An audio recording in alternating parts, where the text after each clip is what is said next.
राष्ट्रवादीचे आमदार पात्रतेच्या सुनावणीचा थोड्याच वेळात निकाल लागणार आहे।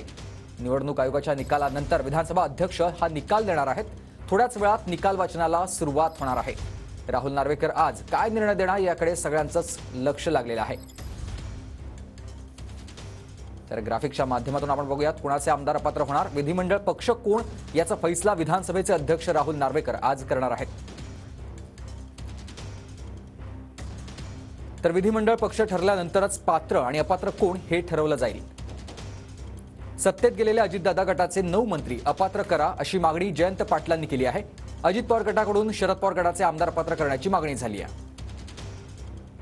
अजित पवारांकडे सध्या 41 तर शरद पवारांकडे 14 आमदारांचं समर्थन आहे। विधिमंडळ पक्ष कोण याचा फैसला विधानसभेचे अध्यक्ष राहुल नार्वेकर आज करणार आहेत।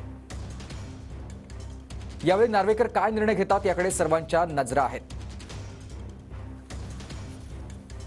निवडणूक आयोगानं घटना संघटनाऐवजी आमदारांच्या संख्येवर अजितदादांना पक्ष आधीच दिलाय।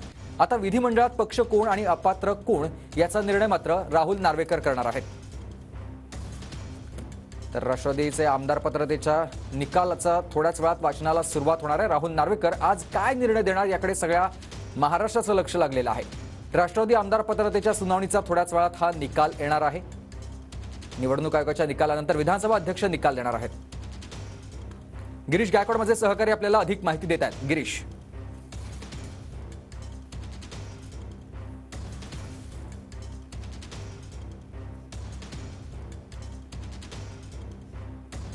त्याच पद्धतीचा निकाल राष्ट्रवादीच्या बाबतीतही लागेल अशी माहिती खात्रीलायक विश्वसनीय सूत्रांकडून मिळते। सगळ्यात महत्त्वाचं म्हणजे 4:30 वाजता विधानसभेचे अध्यक्ष राहुल नार्वेकर हे निकाल वाचनाला सुरुवात करतील। आज कुठलेही आमदार अपात्र होणार नाहीत अशी सुद्धा एक माहिती मिळते, कारण कुठल्याही या दोन्ही पक्षाचे जे प्रतोद आहेत त्यांनी एकमेकांना व्हीप बजावलेला नाहीये, त्यामुळे तांत्रिक कारणांमुळे हे अपात्र होणार नाहीत अशी माहिती मिळते। तर दुसरीकडे राष्ट्रवादी निवडणूक आयोगाने जो काही निर्णय दिलेला आहे राष्ट्रवादीच्या बाबतीत आणि तो अजित पवार यांच्या गटाला मिळालेला आहे, चिन्ह सुद्धा मिळालंय, नाव सुद्धा मिळालंय, त्यामुळे विधिमंडळ पक्षाची जी मान्यता आहे ती सुद्धा अजितदादा यांच्याच पक्षाला मिळेल अशी सुद्धा एक माहिती मिळते। त्यामुळे आज अजितदादा यांच्या पक्षाचा जो विजय आहे तो या ठिकाणी होताना आपल्याला स्पष्टपणे पाहायला मिळतंय, बोललं जातंय आणि हे निकाल वाचनातून हेच समोर येणार आहे का हे सुद्धा पाहणं तितकंच महत्त्वाचं ठरणार आहे। पण एक गोष्ट मात्र निश्चित आहे की राष्ट्रवादी शरद पवार गट जो आहे त्याला सुप्रीम कोर्टामध्ये जावं लागेल, त्याला आपली बाजू मांडावी लागेल आणि त्या ठिकाणी न्यायिक लढा द्यावा लागेल असं सुद्धा समजतंय।